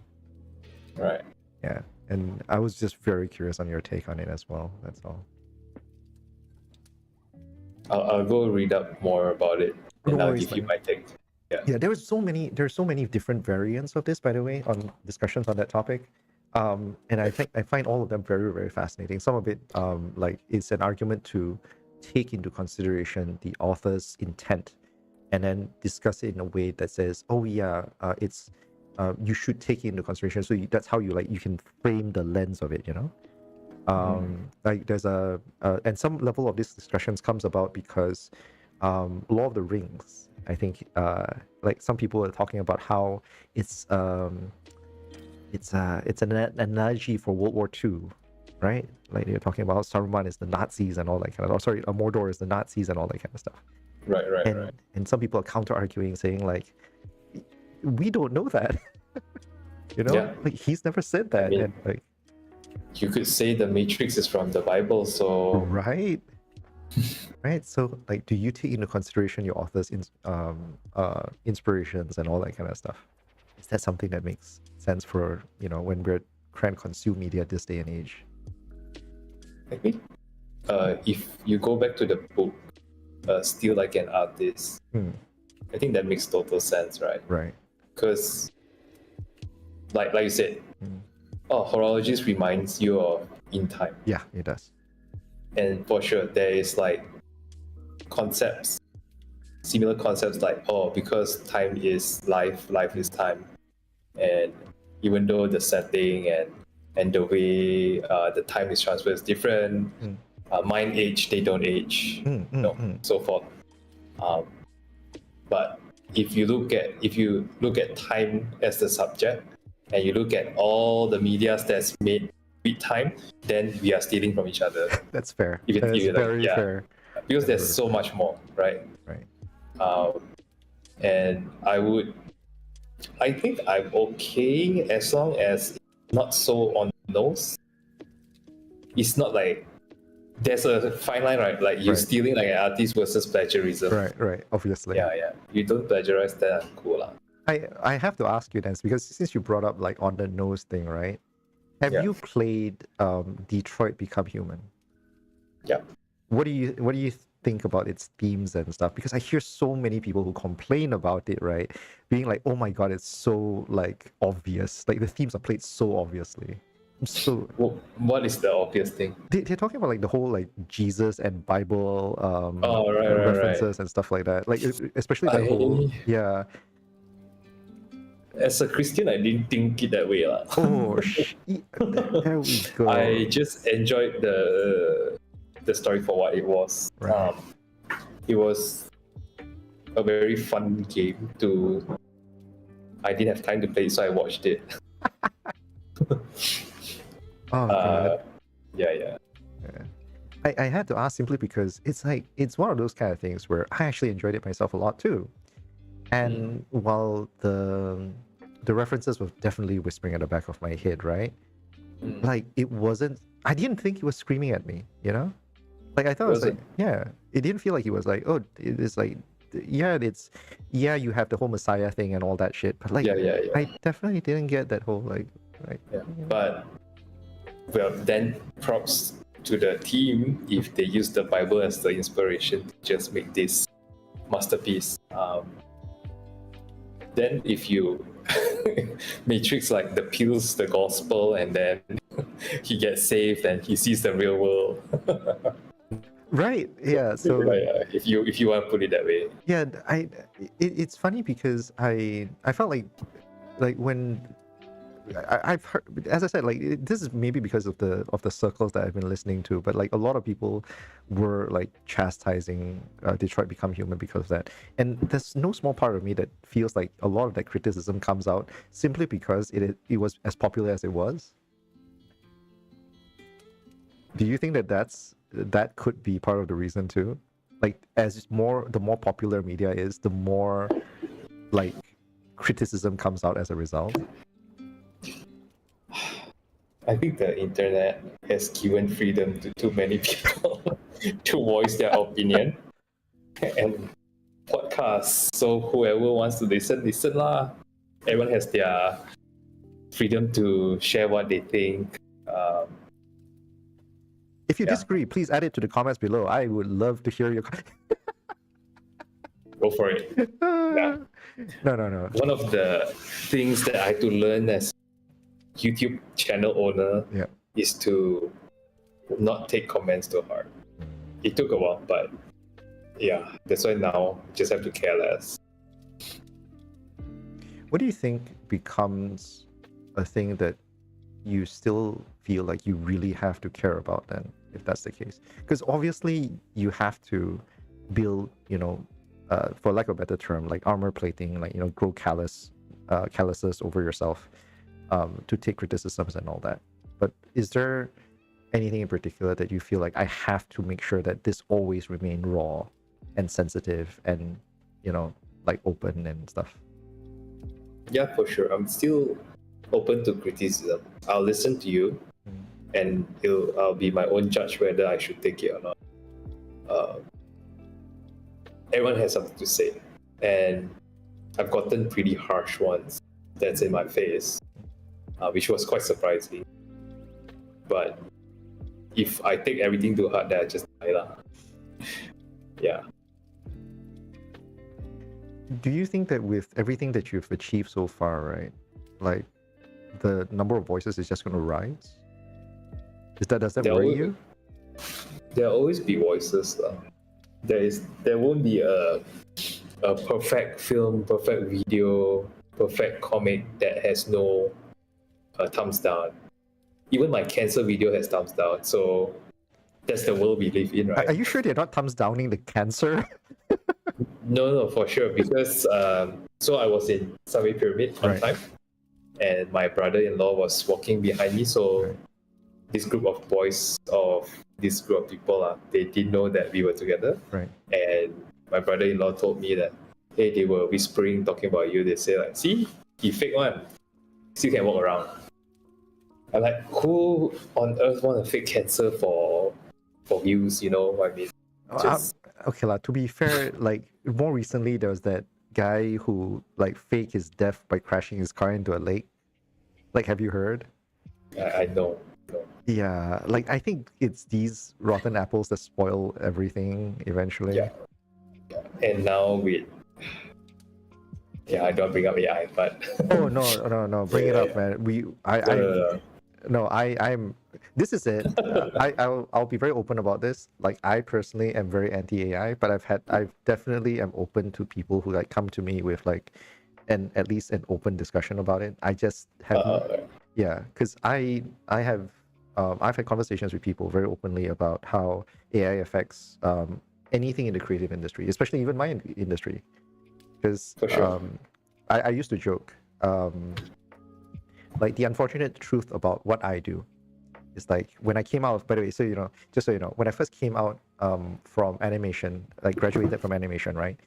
My first job was with Nerf, and I was working as a pitch writer, very specifically. So I was working in a small animation company where the whole point of my job was to come up with concepts, work with the animation team, figure out what we can do, and write pitches so that we can try and get like freaking series done, right? Yeah. Then right now, I do game design, which is like essentially like, I figure out how games work. I talk about how games like function and what game design works and how game design works and stuff like that. Both of these jobs, everyone thinks they can do. And with AI being around, what effectively has done is like there's so many people that now ask, right, whether you still need writers or whether you still need like game designers, simply because like Gen AI can produce very reasonable sounding documentation. For sure. Yeah. And my argument to a lot of them, and very often on this channel, I often make it I often made it a point to say like you need the skills to tell when AI is pulling your leg. You know? Yeah, but why I wanted to bring it up is because there are now pictures that you can't tell anymore. So fake news is on the rise, right? It's you can easily just make something. Yeah, yeah. And this is unfortunately definitely one of the weirder and very, very dark futures that we live in as a result of essentially cloud chasing, right? Yeah. Like you do it to gain attention, and then what gains attention is like, oh, shock and horror and sympathy and all that kind of stuff, right? Yep. Yeah. So the images just strike you harder as a result. So like last time, people are gatekept because Photoshop's a skill that is difficult to learn, and now it's like, oh, press one button. Yeah. The auntie uncle drove all the way. Oh yeah, the Penang one. non-existent. Oh, that one. Oh god. For context, for anyone who doesn't live in Malaysia, like there's this whole story about this. By the way, when I first heard the story, I didn't even know they were old. I just heard about a couple who drove all the way to Penang because they saw an ad for a Penang, like was it Cable car. Is it a cable car thing? Is it? Yeah, it was like a fun new place attraction. Yeah, whoever did that to this old couple just Yeah. Yeah, I don't like to recommend this, but like some people really should not have access to the internet. Like you should not have access to the technology as a result. Like no. think twice. Yeah. The cost that you're gonna cost. Yeah. Yeah. Well, okay. We've gone down a pretty dark and mellow one. I don't want to end on this note, so let's do something a little bit on the other side of things. Sure. We came up because we skimmed through a lot of your childhood days, and more recently, I have you on social media, and you've been sharing a bunch of stuff. Now, the truth of the matter is, you have sold a lot of stuff, like to sort of gather funds for your next production and all that. That's my understanding of it. I'm very curious, like, were there any big ticket items, at least for you, that was like, yeah, it's a bit of a pity, but like this was like when you got it, this was like totally awesome, that kind of thing. A lot of them. Okay, let's talk about top three. Let's talk top three for you. I think my whole Power Ranger set was bought. Wait, I have to ask then, because you said whole Power Ranger sets. Those are very, very subjective terms. Could you elaborate? Okay, not everything, but okay. So there's a guy who bought my Titanus, Dragonzord, and Megazord. So that's one full set. That's the transformable robots. The one that could fuse together? Yes, the main three, right? So he bought it all. And a boy bought my Chogokin Dragonzord. Right. Yeah, so definitely in pieces now. Do you take any solace in the fact that you're bringing like joy to a new generation of kids with these toys, or is it like, holy crap, I really wish we could have kept that? I mean, because I grew up with a mother who said you can only see, you cannot buy. So to me, toys are meant to be in the box. It's not so much that I wanted to keep it for the value of it. There was more joy of it being in a box than me taking it out. Fascinating. Yeah. So when the mother bought the boy the Dragonzord, which has been in the box for more than 10 years. Shit. She sends me a video of him taking it out. my heart just broke. I'm like, oh, good for him. Well, for what it's worth, that's definitely not something I would have expected. Like, I never thought that anyone would sort of put themselves mentally in that kind of space where it's like, oh yeah, that's how toys should be experienced. Yeah, Yeah, I definitely did not grow up with that. I remember as a kid, I wanted to buy a Cyber Cop toy. Like, it's funny that you mentioned it. I very specifically wanted a Cyber Cop figure. Yeah, man. That briefcase. Oh shit, yeah, that briefcase, man. So I wanted to get one myself. I saved up and I wanted to get one. And when I had the money, being the kid that I was, I asked, hey, can I go buy one? My mom said no. And I was like, wait, what? Like, but I saved. And it's like, no. And I'm like, and until today, I still don't have one. Mm-mm. Go find it. Go find your childhood scar. Nah, cannot, man. Like, my money sink now is one that you had the privilege of more recently as well. Once again, perfect segue. It's Magic the Gathering. Oh no. I have to ask, you were sharing videos of you, like you and your brother, I believe, who was opening like boxes of the Final Fantasy set. And so I like, what is it like for you when you were opening it? I know you did a reel about it. Look, it's Cyberpunk. Don't laugh. It's 1,600 ringgit. What the heck? Man. So if your mom let you buy, you rich already, bro. I know, right? Mom, it was an investment. Anyway. FF man, and I would say my first card game ever was Magic. So when they launched it, I just I must need this thing. Can I'm not going to ask how much money you paid for it because I'm assuming that you got it. I got it. And then I paid for it. Oh, okay. I have to ask then, like, do you know what the going price for a box of collector's boosters is right now in Singapore? Yes, sir. 6,000 ringgit. Is that about right? Yeah. Oh, actually, wait, that's weird because it's higher. Maybe it went up. Maybe. Was that more recent? I think if you go to like retails, you get 6,000 ringgit, 7,000 ringgit. But if you can find like a collector within that sphere, they would maybe let go for 5. So the recommended retail price for it is supposed to be 600 Sing dollars for one box of 12. Sure.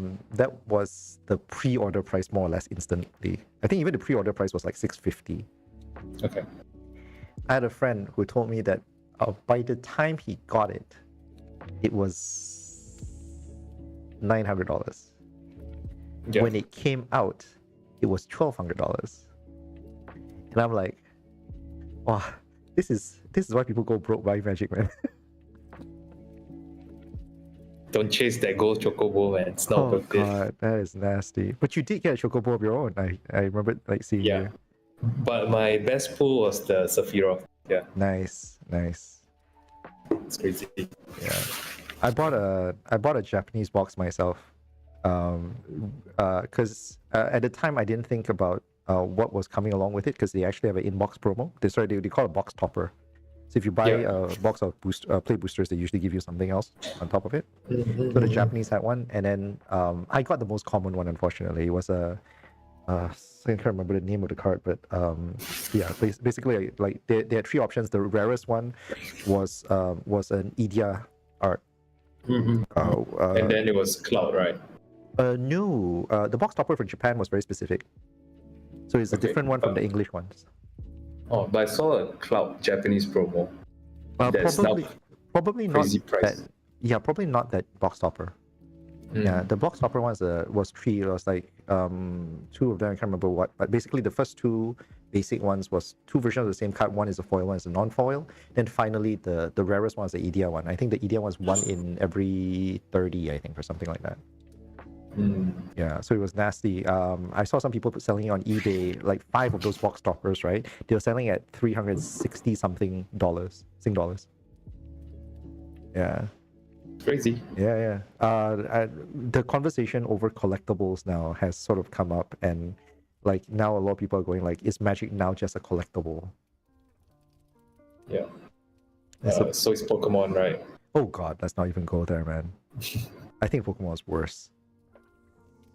And yourself, do you what are you playing nowadays? Are you still playing anything? Are you still collecting anything, given everything that's been happening?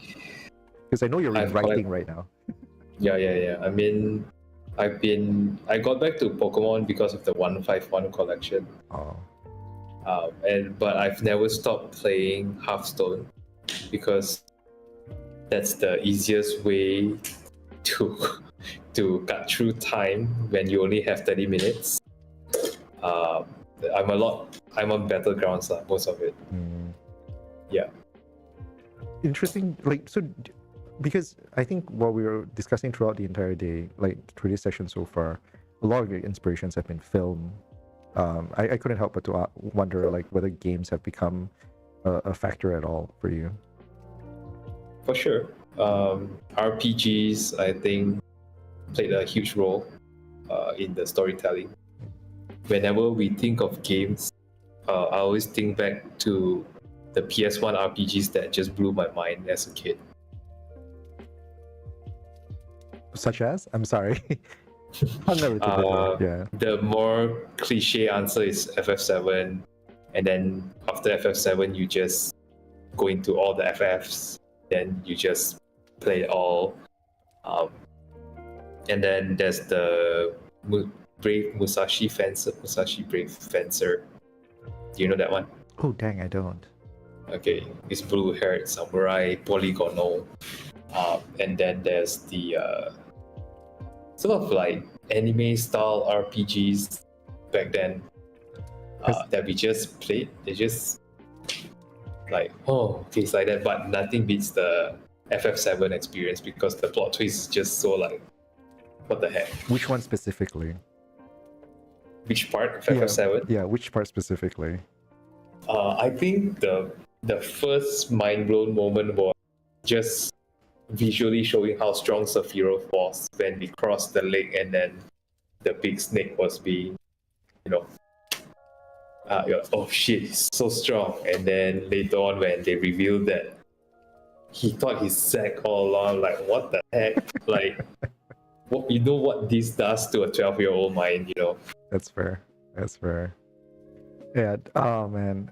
Any ones in more recent releases? Like, has there been any big impactful ones for you in more recent ones? Recent games, like in particular. Yeah. Or is it just mostly Hearthstone for you now? I think Almost Human is like Become Human, sorry, yes. Become Human, sorry. Okay. Yeah, was the last one with the story that I was really looking into.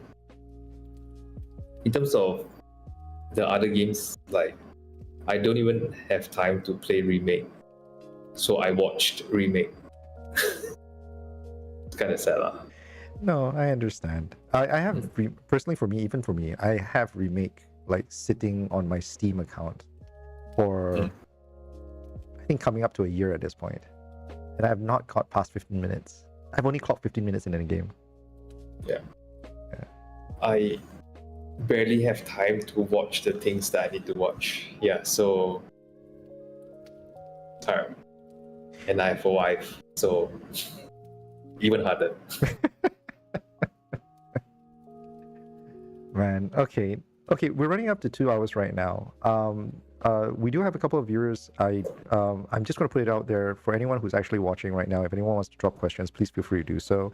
The chat is live, as well as there's a form inside the description if you want to. If you leave if you watch the VOD later and you want to drop questions for Jared, feel free to drop it in. I'm not going to guarantee that I'll be able to get Jared to answer, but like, hey, I'm going to put it there if like, I'm going to bring it up and we'll see whether we'll ever get to it. Maybe we'll do a follow-up. By the way, this is really weird, but I didn't know that was a thing. I just found out. Holy shit.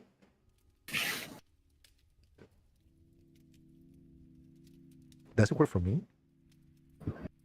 Not for me. What are you using? Is it your laptop? Oh, balloons. How? I don't know. What are you using? Are you using a Mac? I'm using a Mac. Is it a Mac only feature? It sounds like, I think it's a Mac only thing. But I'm on Discord, so it could be a Discord Mac only thing because I am using. Are you a Nitro? wow. What the hell is going on? I am on Nitro. Okay, so maybe that's it. Because I'm not a Nitro. No. I'm using a normal Okay. one. Okay. So it might be a Nitro thing. Yeah. I'm on Nitro because I was in a few NFT projects. I have questions, but we probably wouldn't. I don't want to drag you for another hour or so. But it's fascinating. I didn't. Discord keeps pushing Nitro on me, and like I never realized how like fascinating it could be. I think you need it if you need to manage like the channel, right? So here's the thing. I think it depends on the level of like management that you want to do. I do know that Nitro gives you a lot more like stuff that you can play around with. Right now, what I'm doing here with Discord is super duper basic. It's never the channel has never grown to the level that I had trouble. Like, there's not enough activity for me to need that level of control. I think we wanted more visibility, so we needed the Nitro account. That's nice. I should cancel Nitro because NFT is not a thing anymore. The games industry was heavily influenced. Influenced by the NFT stuff as well. So that's Sorry, you were saying? There is? No, there is news that Pokemon's getting into it because they want to immortalize the first steps before they run off their the 100-year copyright. Right. Yes, reasonable to some degree.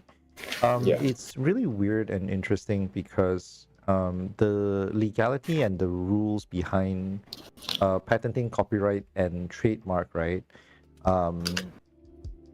It's just fascinating, lah. It really is a conversation that, like, it's a case where law has not really caught up with the needs of the industry in some ways. Because it's very weird because like you do want things hitting what's the term for it? It's the media version of open source, right? Like, what's it called? Free use? Is it free use? Yeah. Right? So you do want stuff adding itself into the pile of free use stuff. But at the same time, for those who are creating with the IPs, who are continuously creating with the IPs, you also want means to be able to continue surviving off your stuff, lah, you know? Yeah. So it's a bit crazy where the line is. Game design has a similar conversation right now, and it's also, strangely enough, with Nintendo, coincidentally. Because Nintendo is suing Hell World. Yeah. That's I know. Yeah, and I had a whole podcast over that one as well. That's a very long conversation. Yeah, very specifically over 3 differences. Yeah. Oh, God. Anyways. Okay, so we don't really have any questions for tonight. But yes, once again, once the VOD goes, once we're done here, the VOD is going to be up for anyone who's watching after this. Please feel free to drop your questions if you have any. I do want to end on a lighter note if I can. So I guess my real question here is, like, right now you are off social media, you are in the writing mode and everything else. You briefly mentioned that we'll be able to see something next year. When can we expect previews? We may do official announcement at this year's Singapore International Film Festival.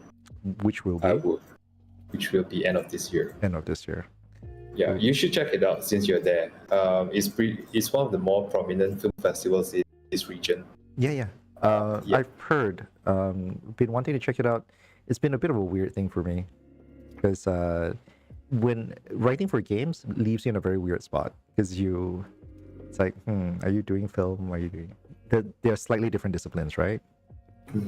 Yeah. But you can do both if you Yeah, want yeah, to. you can absolutely do both. I definitely approach um games with almost like sort of a cinematic approach kind of thing. Like I sat down through conversations with people, and apparently the way I approach games is through a user story.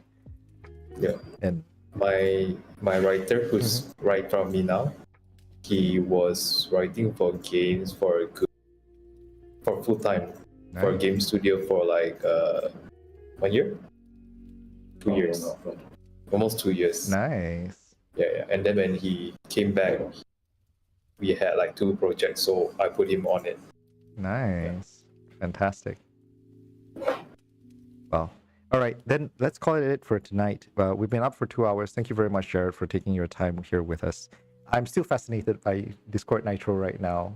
That's going to be distracting me for the rest of the night. But quick inside baseball before we end. This is surprisingly one of the shortest ones we've had in a while. Oh, okay. For what it's worth, it is also fantastically informationally dense.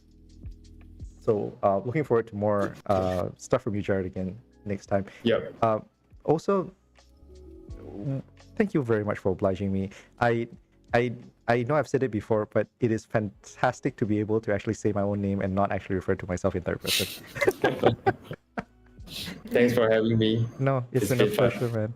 Okay, for those who are watching this on VOD, if you like what we've been doing, please feel free to like and subscribe. Standard YouTube stuff. Jared, I know you're no longer active on Grim Films, as you mentioned earlier. But is there any place that we might be able to see more of your stuff at all? Instagram. We still upload stuff on YouTube from time to time. Right. But because there are films that need to do its festival route, that's why we can't reveal them. And there are films that, because short films, when a studio is interested to make it long form, we have to privatize them. So it actively gets taken down. Yeah, so we have to hide them. But yeah, so hopefully next year, come to the cinemas for this show that we are about to make. It's a big thing because I was told if a first-time director don't make at least 3 million in box office locally, chances are I won't make any more films locally. Well, no pressure. Fingers crossed then. Fingers crossed. In the meanwhile, please feel free to. I'll add Grim Films into the description below as well as Jared's Instagram. Is it okay? Yeah. All right. So we'll add it in later after this as well. So if you feel like you want to check out more of Jared's stuff, please feel free to check it out. Well, till then, as for this channel, I hope. I've been putting on the back burner for a long amount of time, like to do a how to play Magic. I've actually wanted to do this on this channel for a while, because I actually have a friend who actually got into Magic because of the Final Fantasy collab. Yes. Yeah, so I'm going to try and teach her how to play, but we've been having a hell of a time trying to schedule that thing. It'll happen when it happens. Worst case scenario, it'll end up being pre-recorded. But if it does, it'll be up someday soon. I'm also trying to plan out a series of streams with my friends to explore a budget-friendly Magic the Gathering format, and hopefully we'll put it up as well. Until then, I might pepper somewhere in between with gaming streams as well as, I don't know, work streams or something. Till then, I'll see you guys around. Have a wonderful week again ahead of you guys. Good night. Bing bong. Good night. Where is my exit?